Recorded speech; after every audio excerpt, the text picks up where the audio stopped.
Hey, welcome to the channel. Normally I'm focusing on mountain bike videos, but in this case I am going to build a shed. Specifically, I'm going to use it for a bike shop slash other projects.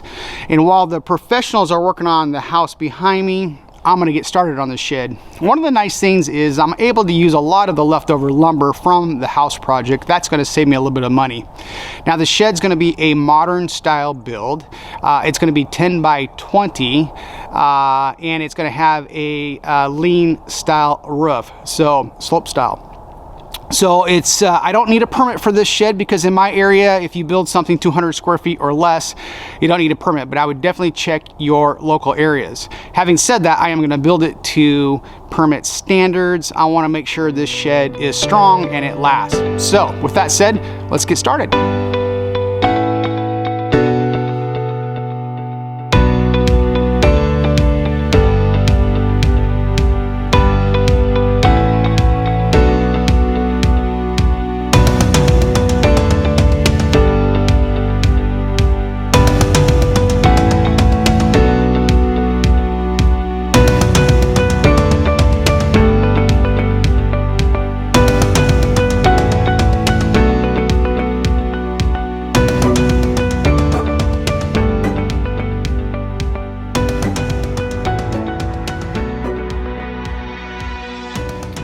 So I put some 2x4 pressure treated wood.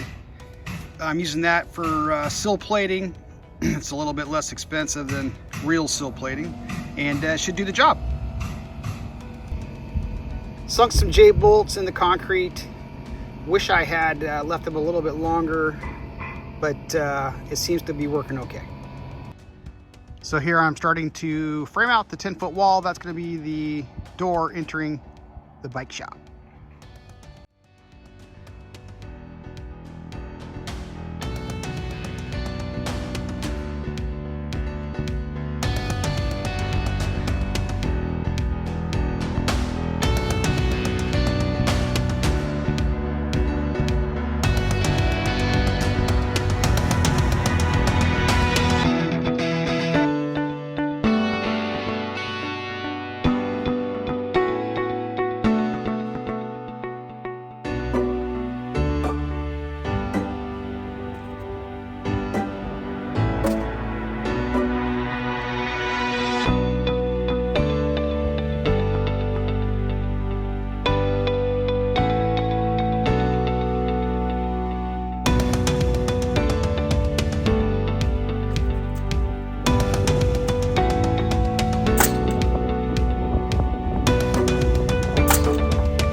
Well, that last wall was a little heavy, so this time I got some help from my wife.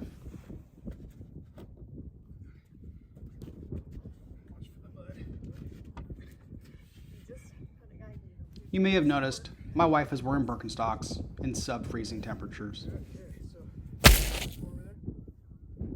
We're not winning any safety awards from this video.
So I wanted to share some architectural nomenclature for framing that is often left out of some of these YouTube videos. So behind me is a window that I framed out.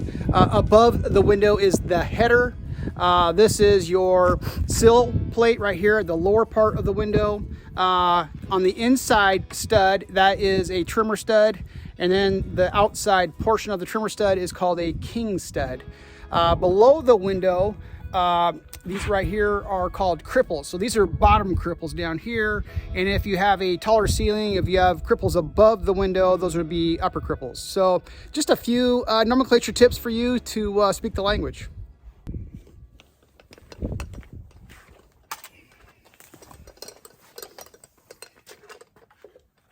We're good?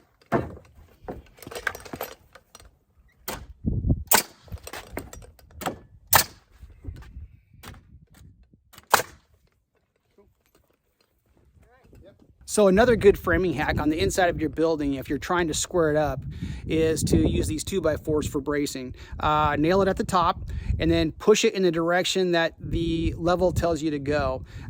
You have a friend, someone hold it for you, and then you secure it. You start with one corner, you work your way all the way around your building, and then by the time you're done, the entire building will be squared out. Now, it's really important that you leave those up until you get your siding done. In fact, I'll leave them up until I get my siding and my roof on. Once that's done, you'll have it nice and secure, nice and tight, and then you can take them down. Now, an extra little measure of security that I installed in this particular job, I sunk these strong ties down into the concrete pretty deep, and I'm going to bend them up into place and secure them to the framing. Just a little extra piece of security to hold them down onto the foundation.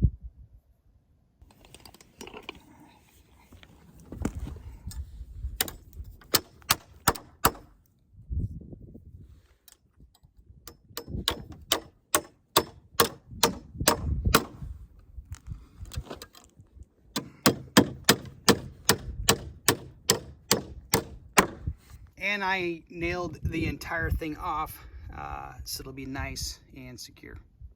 And I did that all the way around the framing. Every once in a while, you need to stop and look at the view.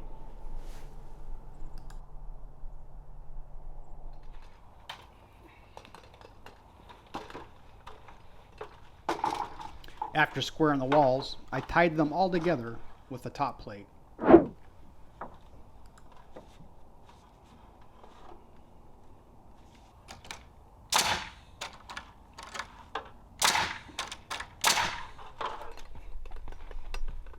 With the wall framing done, I can move on to the plywood sheathing.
For the trusses, and mark this one template, and this board is 141 inches long.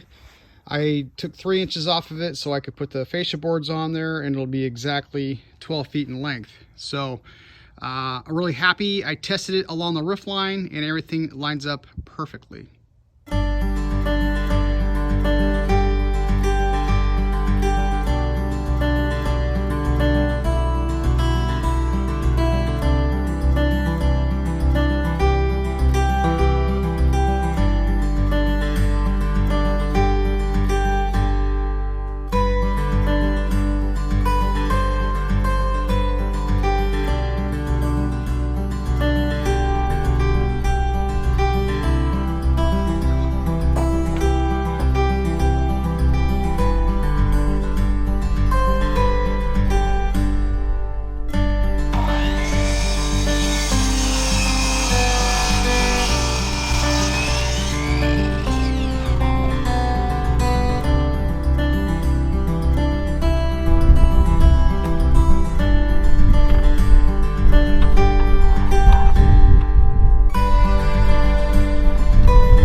Okay, so I'm securing each one of these trusses with strong ties and engineered galvanized strong tie nails. So should definitely get a nice hold on these trusses for any wind or earthquakes or any of that kind of fun stuff. So.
Okay, today is roofing day, or at least I hope so. The wind is starting to pick up.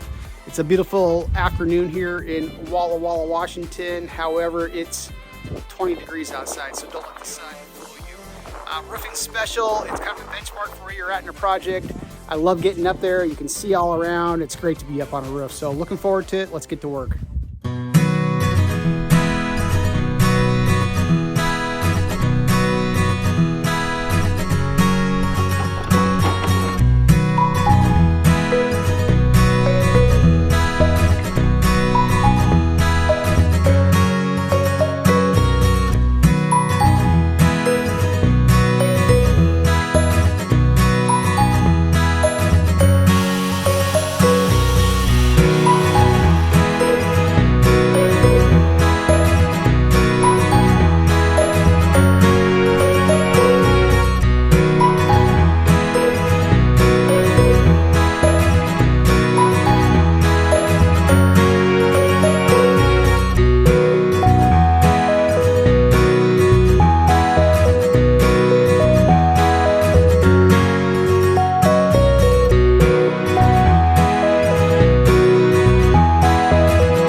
Here's a nice little safety hack for your ladder. Putting a screw at each side at the top so that the ladder doesn't slide side by side as you're going up and down the roof, especially in this windy weather.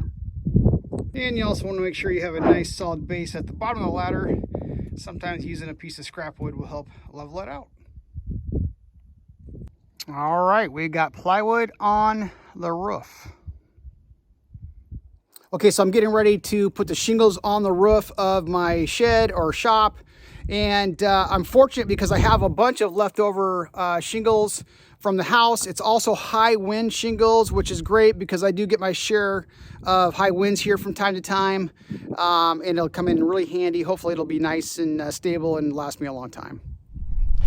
Okay, I wanted to take just a minute here to show you how I'm going to shingle the roof of the shop. I've already taken a piece of plywood and put some tar paper on this thing here. Just easier to show you down here on ground level rather than up on the roof with the camera. So put a layer of tar paper on top of your plywood, seal it down really nice, and then you're going to have your flashing that you're going to put on the edge of the roof line. With that, it's really wise to use a piece of starter material. I know some people take shingles, turn them upside down for that first layer or 2 layers of shingles, but I have some leftover starter material, so I'm using that. And then, of course, and I like to overlap the flashing by about a ½ inch. And then we're going to use the roof shingles, and they go right to the edge of the starting material. When you take your second layer, you're going to nail it down above the white line 4 or 5 times on each sheet. You want to overlap your shingles so that you do not have the edges or seams on top of each other. You don't want to have water leaks. Kind of a brick pattern. You could take the shingles and I like to take them all the way down to the reveal. It's about a 5.5, 6 inch reveal. You have maximum coverage and overlap. So again, nail it across. Watch your measurement as you go, making sure you're square with the roof. It's pretty simple. Anybody can do it. Take the time to practice a little bit and get it done. So let's get this up on top of the roof and see how it looks.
Okay, so I'm gonna start installing the door to the shop. I did get a little crazy with the flash tape because I have so much of it. I guess it's gonna be sealed up nice and tight. So what I'm gonna do here is I'm gonna take the plug out of the door. I already measured it and everything fits perfectly. I got a little bit of room. I have a very level side that I'm gonna put the hinge side to. So I'll screw into that and then I'll shim out the other side. So it should come out really nice. It's almost exactly level. So the door should go in fairly smoothly, but so goes it as installing doors. So that can be challenging at times. So here we go.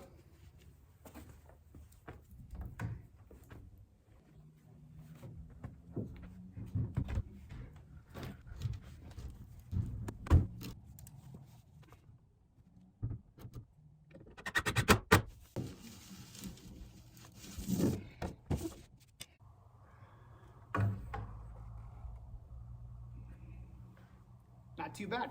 We'll go ahead and shim it out and we'll be set to go. So winter weather here in Walla Walla. We had 3 days of just crazy wind, blew off the Tyvek that I'd already put on the front of the shed, and of course it followed up with 3 inches of snow.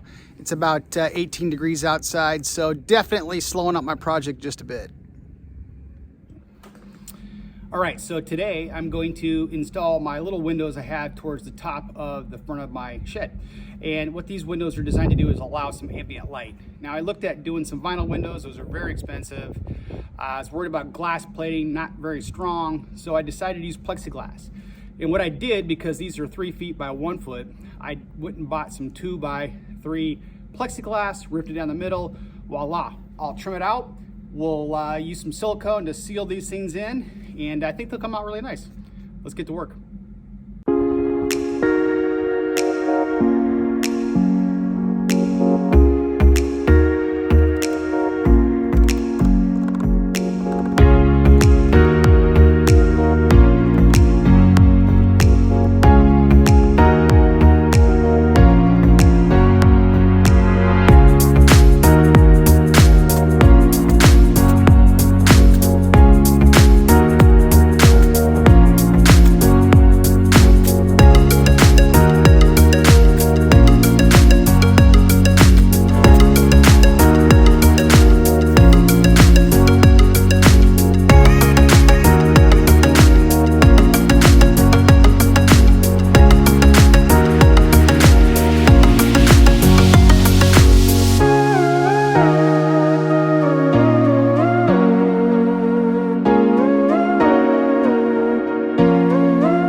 On the inside of the window, I use some temporary blocking. I'll remove that when I do the finish trim on the inside.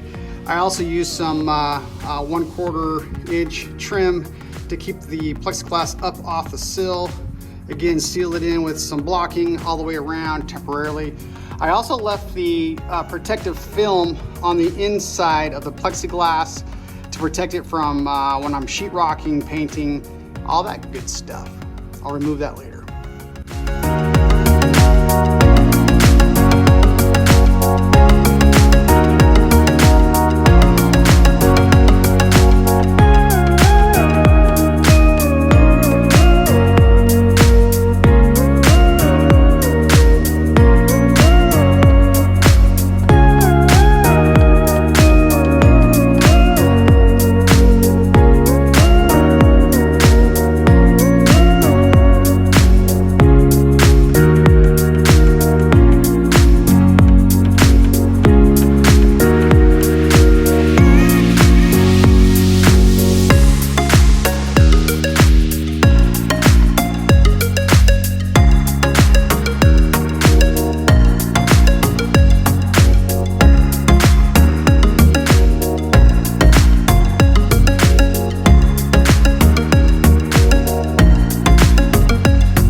Okay, so what I want to do is try to complement the house that we're building here, and I want to try to incorporate some of this style of siding just a little bit on the bike shop.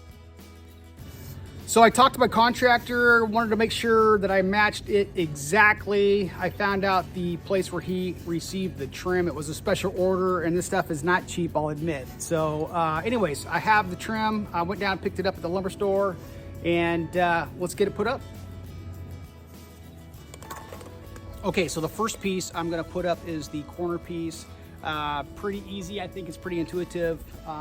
Has little channels here for the concrete plywood to slip into.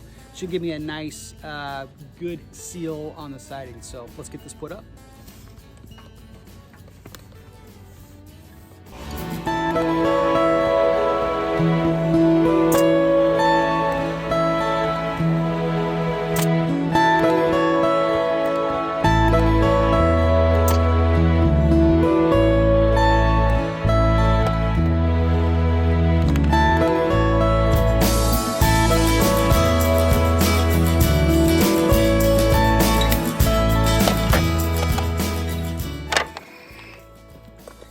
Okay, so the first board, we're gonna match the house. The first bottom piece that we're putting up is gonna be 29 inches in height and 16¼ inches wide.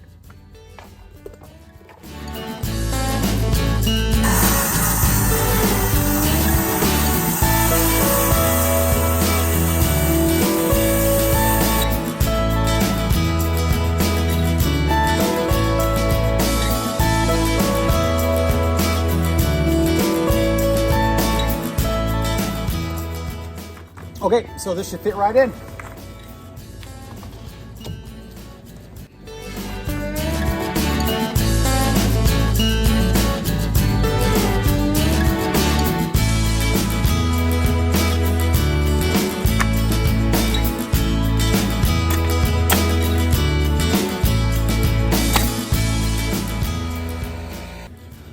Okay, so the next piece I'm gonna put in is the lateral piece. Same concept, but flat.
Okay, so I finished up that trim last night. It looks really good, really happy with it.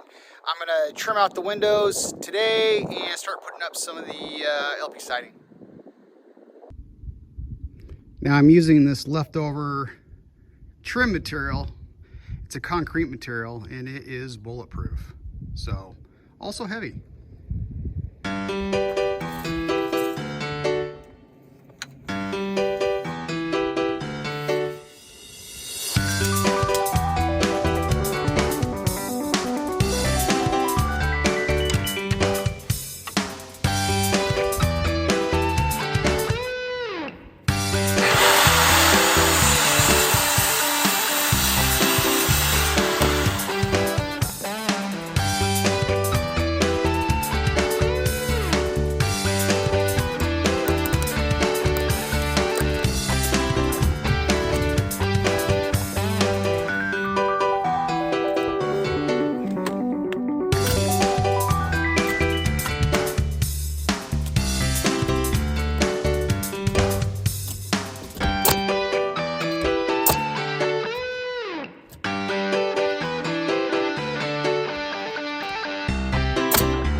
So this is looking really good, but I've been taking inventory of my supplies, and I think I might actually try to use some of this material over here on the corner below the window here. So I'll remove that trim piece next to the window. I'll bring it all the way down and see if I can't extend that look just a little bit further underneath the window.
I'm going to nail these on the corner wall so I know what is square.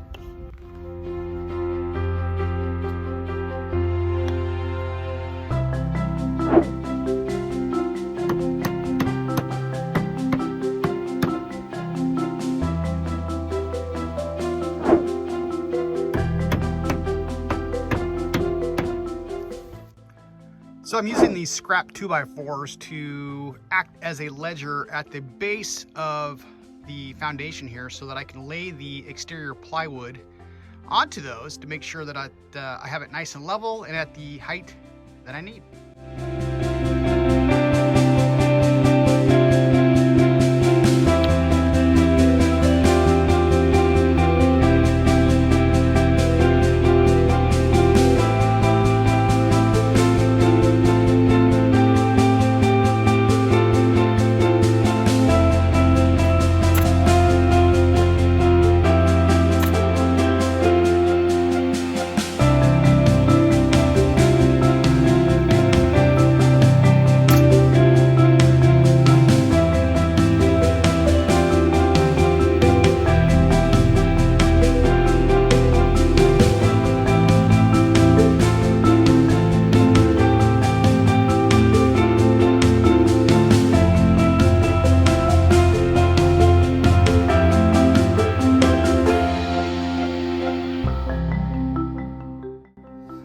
Okay, so now I'm gonna start working on some of the trim. I'm using this 3.5 inch concrete trim board left over from the house construction. So I'm gonna use this, and what I did is I cut the top of this at the same angle as the roof line so that I have a nice snug fit at the top of the trim.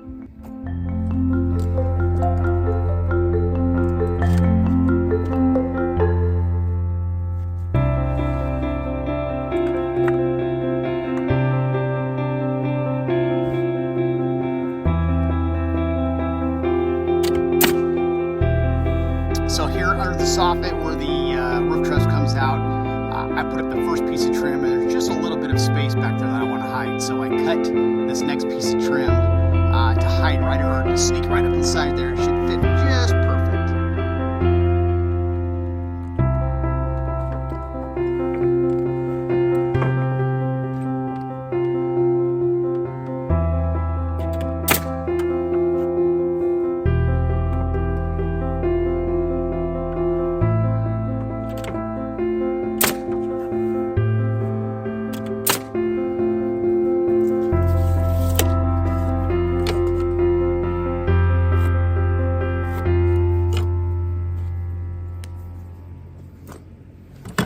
So a nice little pro tip, I like to use my speed square to line it up with my skill saw to give me a nice, flush, straight cut.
Okay, so that is looking really good. So up above the window there, I'm going to do some lap siding.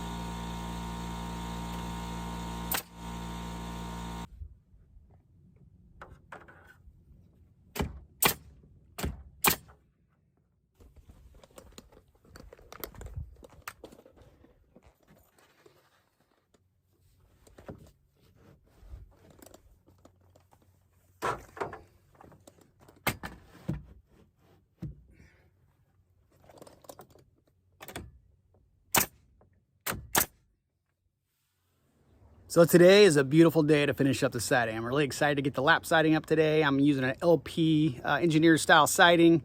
Should go up pretty quick and relatively easy. So let's get going.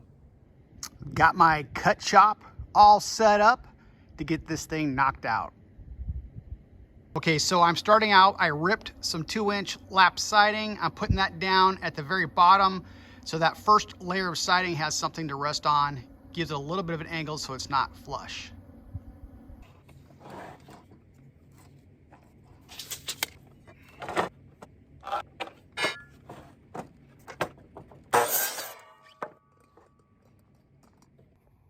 Okay, so I've got the first few pieces of lap siding put up.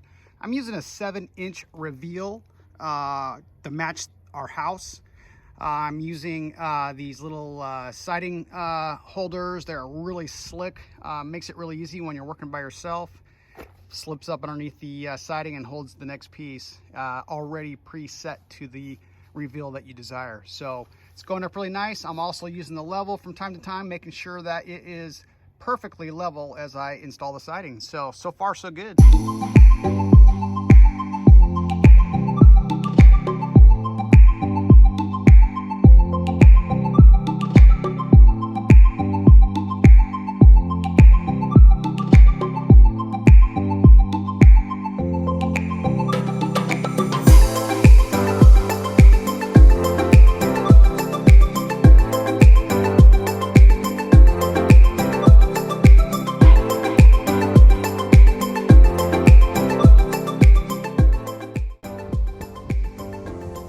That is looking really, really good. Time to move on to the gable.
Siding is wrapped up, looking good.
Well, that wraps up the bicycle shop build. I am very pleased with how it turned out. It complements our house very well, and that's what we were aiming for.